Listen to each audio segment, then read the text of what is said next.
मेरे प्यारे नवयुवक युवतियों, आज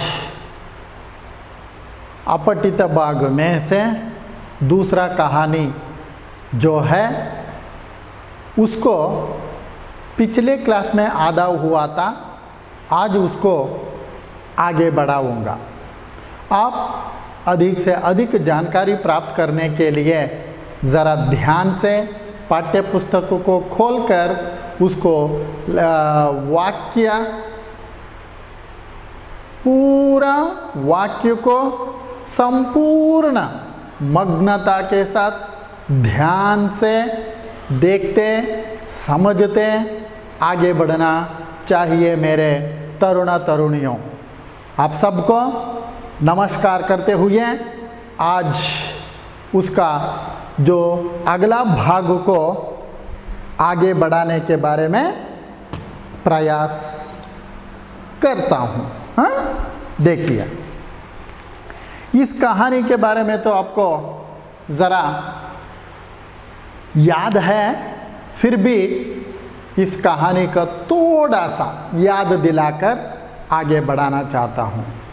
मेरे नवयुवक युवतियों, इस कहानी में श्मशान यानी पहाड़ी और श्मशान के बीच में मनुष्य के बारे में वार्तालाप, उसके बाद श्मशान के मन में मनुष्य बनने की इच्छा, यानी लैला मजनू के जैसे मैं भी अगर मनुष्य बने तो मैं भी प्यार कर सकते थे, ये विचार। और एक छोटा सा भीड़ में से एक सुंदर नवयुवक का जो भीड़ आती है, उस भीड़ में सुकेशी नामक एक महिला की जो शव को श्मशान में उतारी गई थी। तब श्मशान को पता चलता है वो सुंदर नवयुवक की पत्नी है।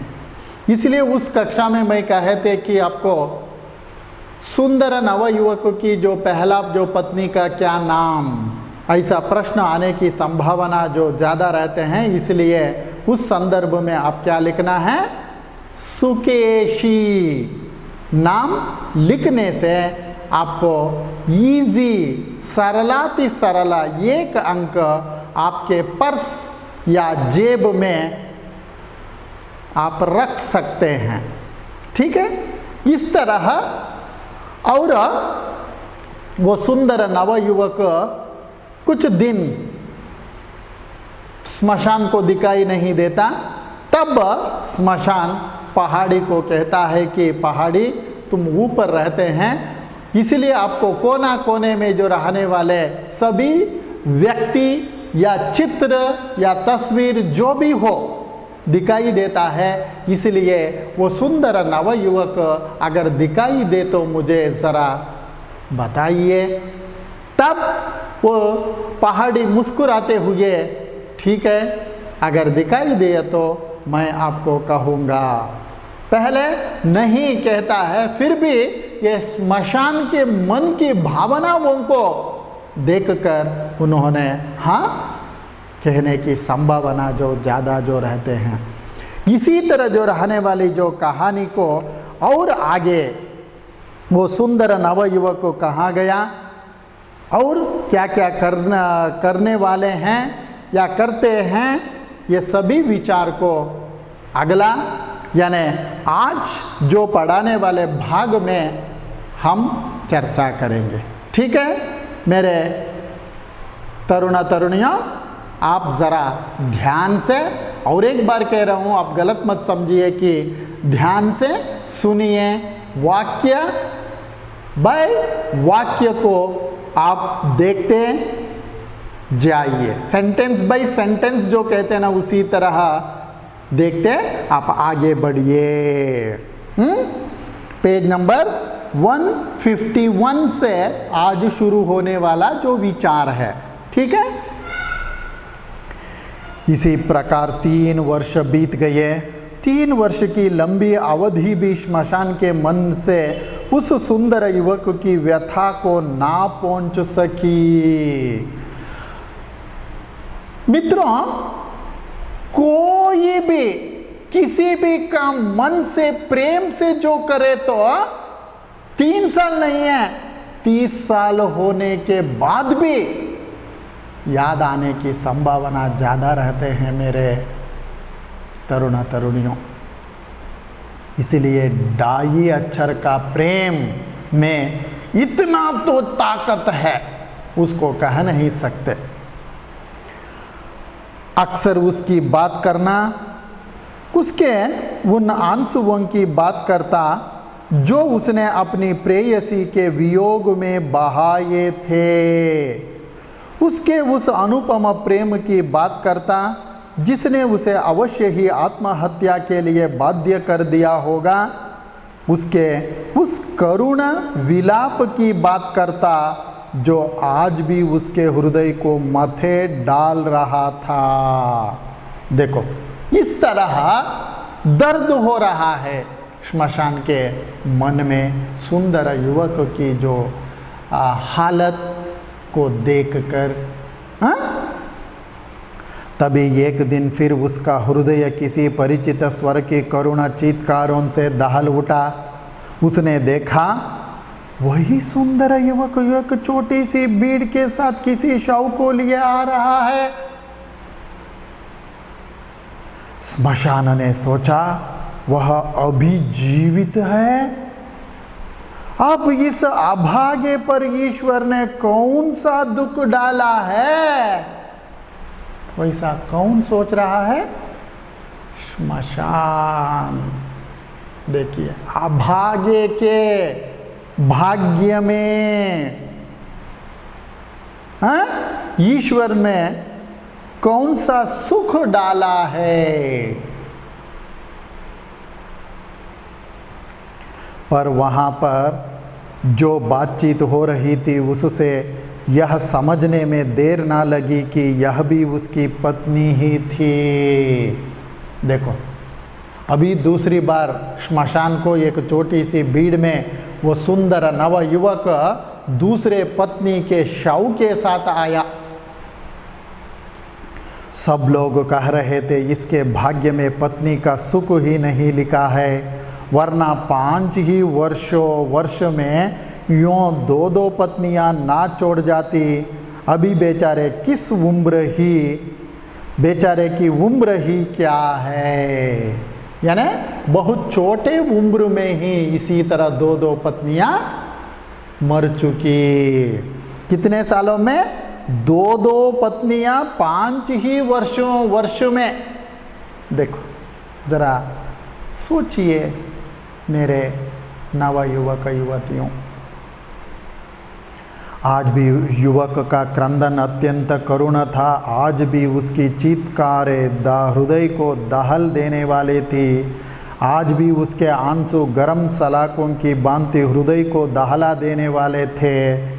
उसके पहले दिन के रूप में और आज के रूप में कोई विशेष अंतर नहीं था। जैसे तैसे धीरज बंधा कर और पकड़कर लोग उसे ले गए।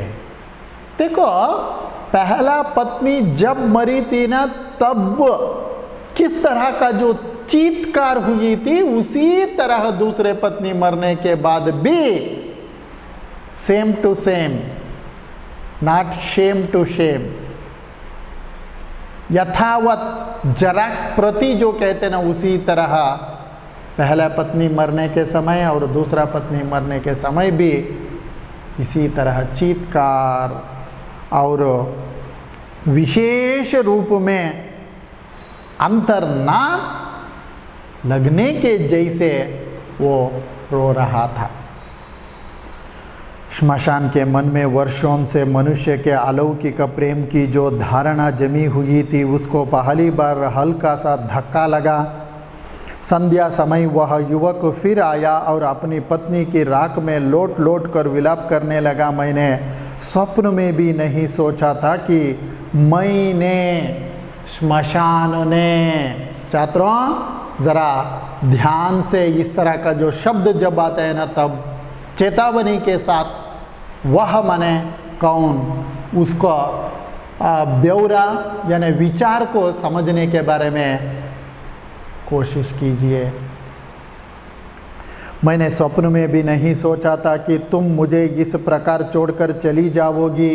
देखो, मैं जो कहा स्मशान, मगर स्मशान के मन में स्थान में अभी वो सुंदर नव युवक। देखो, इस तरह धुंधलाहट कभी कभी पड़ता है, पढ़ते समय उसको स्मशान या सुंदर नव युवक, हाँ, इस तरह सुंदर नव युवक का मन की जो भावनाओं को प्रकट कर रहा है। हाँ, यदि मुझे इसी तरह मझधार में छोड़कर जाना था, मझधार यानी बीच में ही, बीच यानी जीवन बहुत लंबा सफ़र है, वो यानी सफ़र को, यानी सफ़र में प्रयाण करते समय बीच में ही कैसे हमारा गाड़ियाँ किसी न किसी कारण के वश पंचर हो या किसी न किसी हादसा घटे तो कैसे हम बीच में रुकते हैं ना, उसी तरह यहाँ पर भी। तो मेरा साथ ही क्यों दिया? अब मैं तुम्हारे बिना कैसे जीवित रहूँगा? तुमने अपनी मधुर मुस्कानों से एक दिन में ही मेरे मन से सुकेशी की व्यथा पोंछ दी थी। देखो, सुकेशी की व्यथा एक ही दिन में, देखो किस तरह मनुष्य का जो मन जो रहता है। देखिए, मैं मन प्राण से तुम्हारा हो गया, तुम भी तो मेरा प्राण थे। अब यह निष्प्राण देह कैसे जीवित रहेगी? कितने दिन जीवित रहेगी? मुझे अपने पास बुला लो, अब मैं इस संसार में नहीं रह सकूँगा। सुकेशी तो मेरी अनुगामिनी थी, इसलिए मुझे उसका अभाव नहीं खटका। विशेष तौर पर मेरे छात्राएं ध्यान से समझिए, क्यों? क्योंकि पुरुष प्रधान समाज में आज भी स्त्री या महिला को किस तरह उसको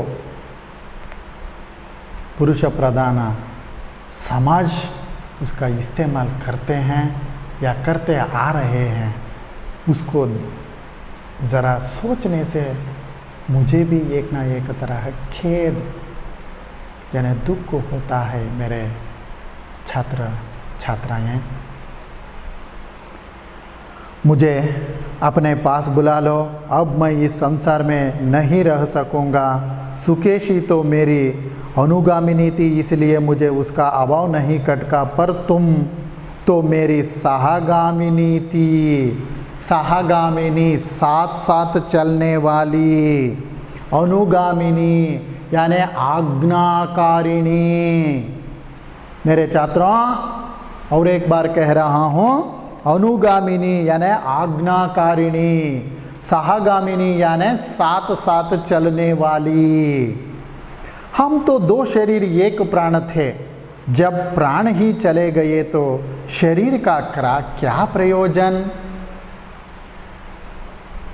इसीलिए शरीर का प्रयोजन नहीं है। जब प्राण रहेगा तब आप बहुत बढ़िया यादगार स्मरण रूपी समाज में तालाब से जैसे हम पानी लेते हैं, उसी तरह तालाब को ही यानी पहुंचाकर या देकर वापस चले जाने का दिन है, यानी कुछ ही दिन है। इसलिए कुछ दिन में हम कैसे रहना चाहिए, आप सोचिए मेरे तरुण तरुणियों। इसी तरह वह रोज आता, घंटों विलाप करता और चला जाता। उसके आंसुओं में कुछ ऐसी शक्ति थी, उसके विलाप में कुछ ऐसी सच्चाई थी कि स्मशान के मन में पहले जो एक हल्की सी संदेह की रेखा उभर आई थी, वह भी मिट गई। देखो संदेह की रेखा, क्या संदेह, देखिए आगे का जो प्यारा। एक बार फिर श्मशान उसके शव की प्रतीक्षा करने लगा और अधिक दृढ़ विश्वास के साथ कि इस धक्के ने अवश्य ही उसके जीवन का अंत कर दिया होगा। श्मशान बार बार मन में यह साध संजोगे बैठा रहा कि कब वह उस युवक और उसकी पत्नी को अपनी गोद में सदा के लिए मिला दे।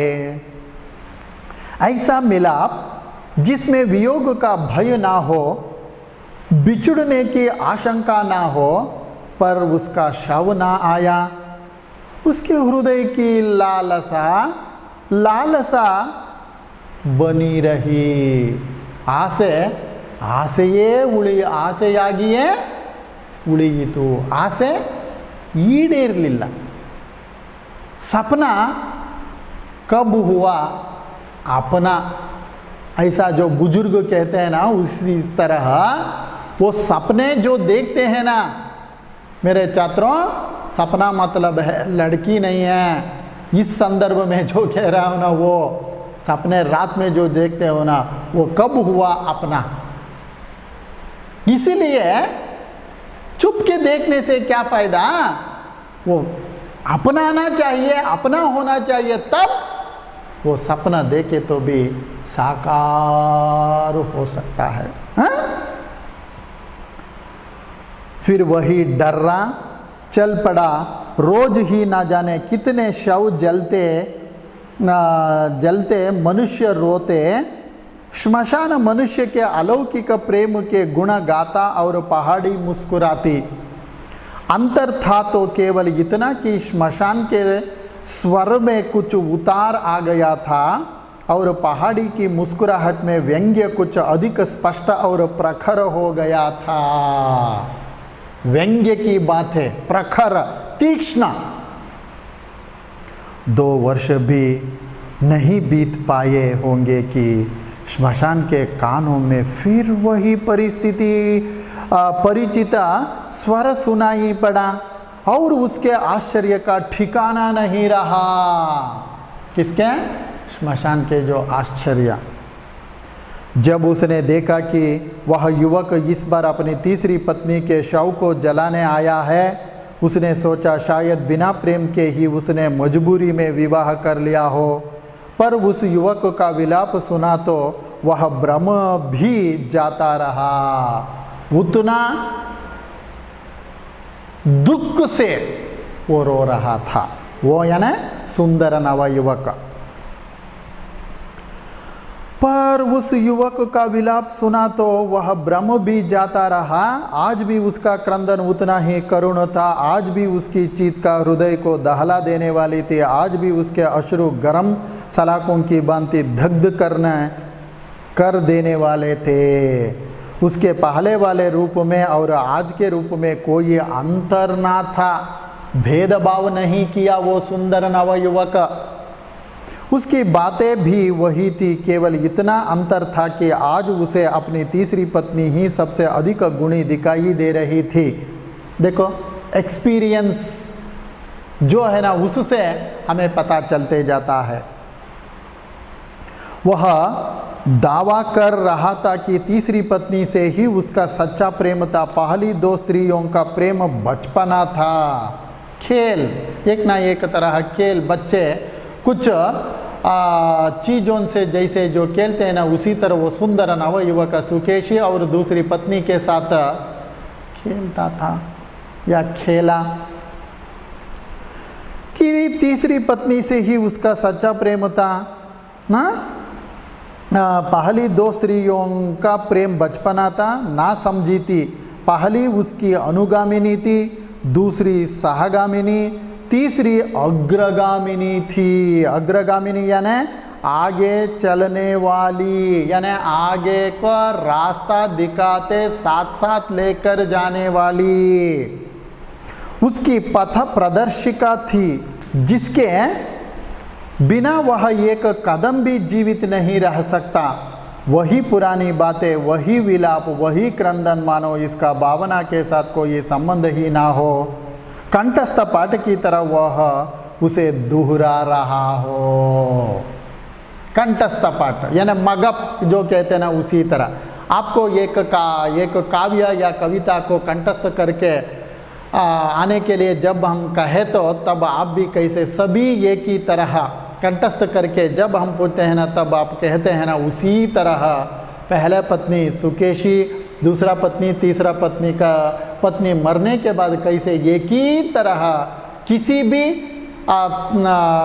यानी ऊंच नीच भाव से यानी किसी भी तरह का जो फर्क ना होने के जैसे उन्होंने विलाप किया था। मनुष्य के अलौकिक प्रेम की जिस भावना को श्मशान अपने हृदय में बड़े यत्न से संजोए बैठा था, उसका वही हृदय इस दृश्य से पत्थर हो गया। वह अवाक विमूढ़ सा देखता रहा, अवाक बातें ना करते, एक ना एक तरह आश्चर्य, हैरान, विस्मय से उसकी दृष्टि पतराई हुई थी। उसमें एक प्रश्न साकार हो उठा। देखो वो किस तरह का जो प्रश्न साकार होने वाला, देखिए मेरे छात्र छात्रों, पहाड़ी ने उसकी यह हालत देखी तो तरस खाकर बोली, सचमुच तुम मूर्ख हो? इतना भी नहीं समझते कि जो इंसान प्रेम करता है उसे जीवित भी कम प्यारा नहीं। देखो पहाड़ी और श्मशान के बीच का जो वार्तालाप, वह प्रेम की स्मृति, कल्पना और आध्यात्मिक भावना पर ही जिंदा नहीं रहता। मनुष्य, सारे मनुष्य जीवित की पूर्णता के लिए वह फिर प्रेम करता है। समझिए मेरे नव युवक युवतियों, जीवित जीवन की पूर्णता के लिए आजकल स्त्रियां भी, महिलाएं भी कम नहीं हैं। गलत मत समझिए, समाज में होने वाले बातों को कह रहा हूँ, मगर स्त्रियां कम नहीं हैं, ये गलत नहीं है पा, वो भी सही है, वो भी उनका जीवन है ना। इसीलिए जीवन की पूर्णता के लिए वह फिर प्रेम करता है। जीवित रहने की ललक के चलते ही वह हर वियोग झेल लेता है। देखो आगे बढ़ाने के लिए किसी भी समस्या क्यों ना हो, कैसा भी क्यों ना हो, उसको झेलने के लिए तैयार रहता है, व्यथा सह लेता है, क्योंकि सबसे अधिक प्रेम तो मनुष्य अपने आप से करता है। इसलिए मैं आपको कल जो यानी पिछले कक्षा में कह रहे थे कि पुरुष यानी जवानी में लड़का लड़की को ये मेरी जान कहता है या कहती है, मगर वो अनुभूति होते होते होते जान लेने में तैयार रहते हैं कभी कभी। ये है श्मशान नामक कहानी का संपूर्ण विवरण। देखो कितना बढ़िया है, कितना अच्छा है, उत्तम है, हाँ? इसलिए और एक बार आपको याद दिलाता हूँ, लड़की लड़का को इसलिए पसंद करती है कि लड़की को जो चाहिए उनके पास रहता है, कोई भी गलत मत समझिए।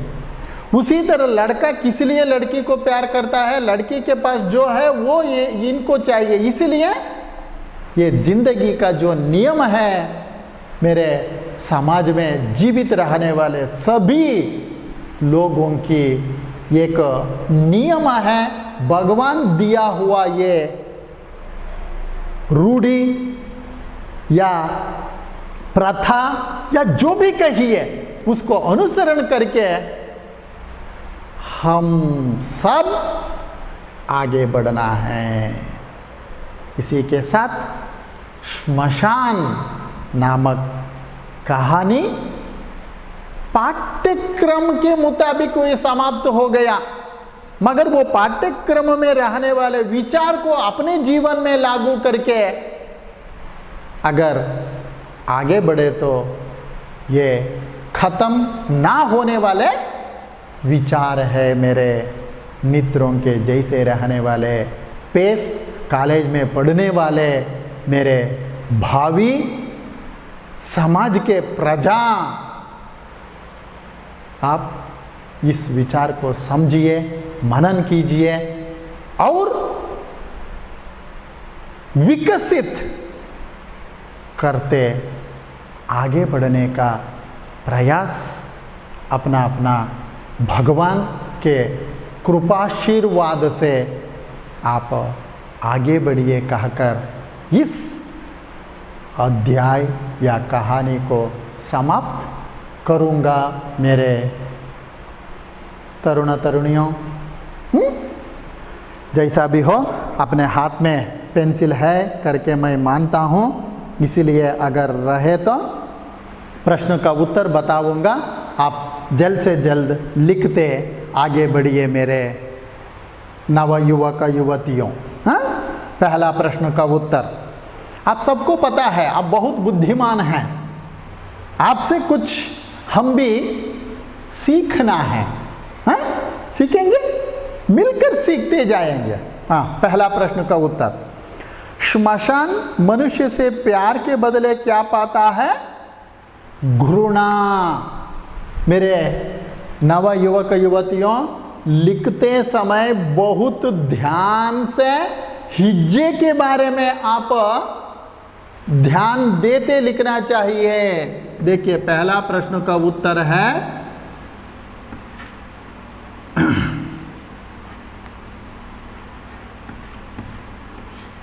घृणा। देखिए, इस तरह लिखते आगे बढ़िए। दूसरा, श्मशान किससे बातें कर रहा है? युवक।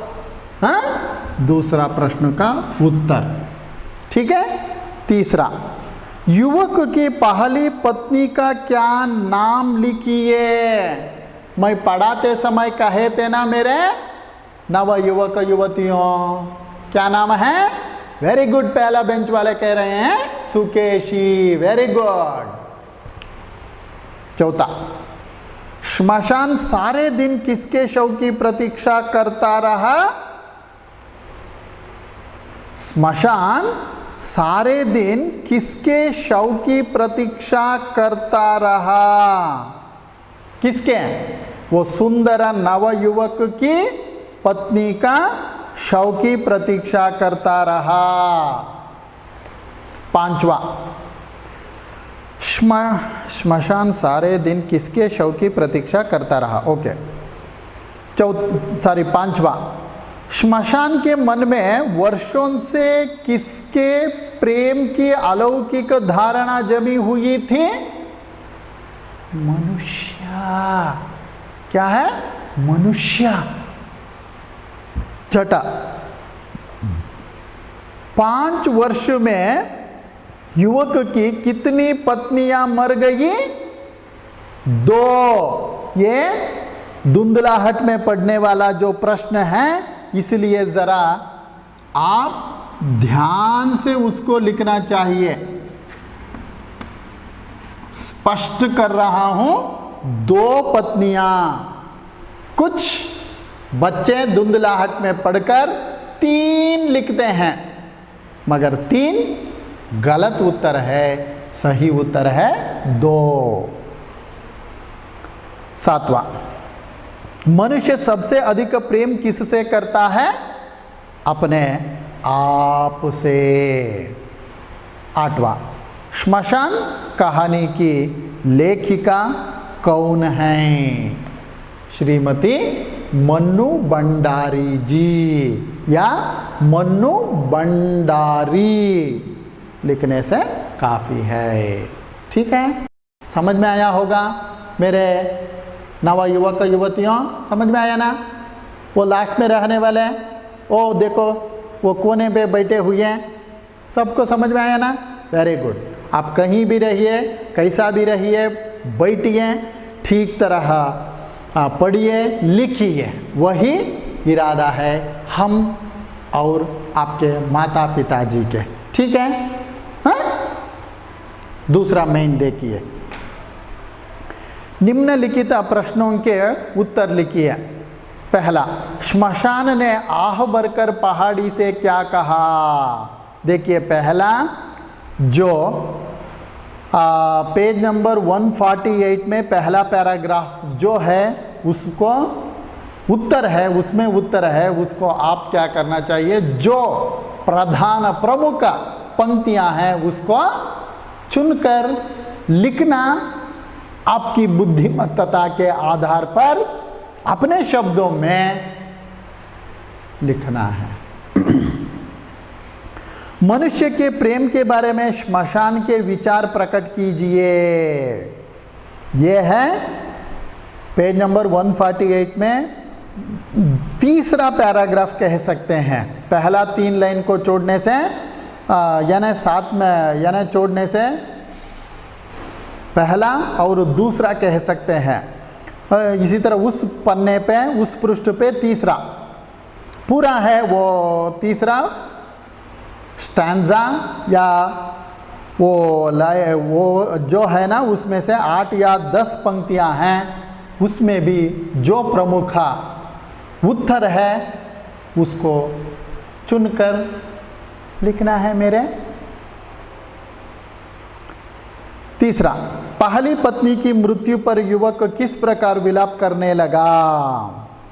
हाँ, तीसरा प्रश्न का उत्तर पेज नंबर 149 में दूसरा यानी एक लाइन को छोड़ने से 1, 2, तीसरा पैराग्राफ वो पूरा है, तीसरा पैराग्राफ पूरा है, इसमें भी वही काम करना है।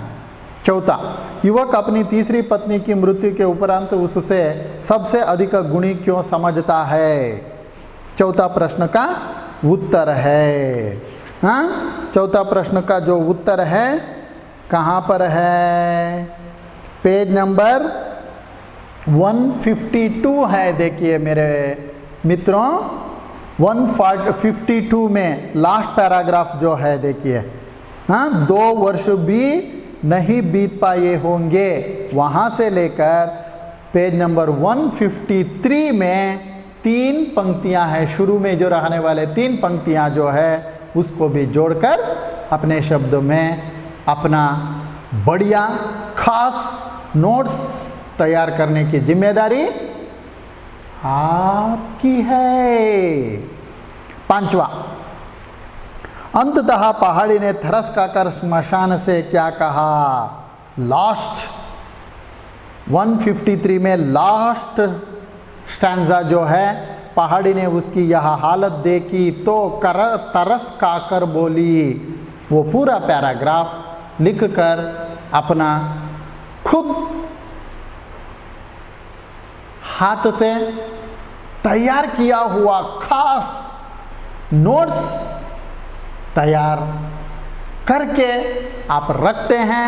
उसके आधार पर एग्ज़ाम टेस्ट जो भी हो वो लिखने के लिए आप बहुत बढ़िया मुस्कुराहट के साथ आप लिखते हैं, वैसा मानकर इस गद्य या कहानी को समाप्त करेंगे। इसलिए हम आपको एक सुभाषिता के जैसे रहने वाले एक उक्ति को कहकर समाप्त करना चाहता हूं।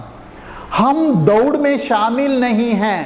देखिए, दौड़ यानी रेस, समझिए, हम दौड़ में शामिल नहीं, लेकिन जो है उनका हौसला बुलंद करते हैं। उस तरह आप भी वो दौड़ में रहना चाहिए मेरे तरुण तरुणियों। आप सबका बुलंद यानी हौसला को बुलंद करने या करते हैं। इस तरह आप काम कीजिए। उसको अंग्रेजी में भी इसी तरह कह सकते हैं, we are not in the race. छात्रों, we are not in the race but we are with those who are. इस तरह है, इसको समझिए। समझकर आप बहुत बढ़िया शांत मन से आप काम कीजिए। इसलिए शांत रहकर ही हर समस्या का हल ढूंढा जा सकता है।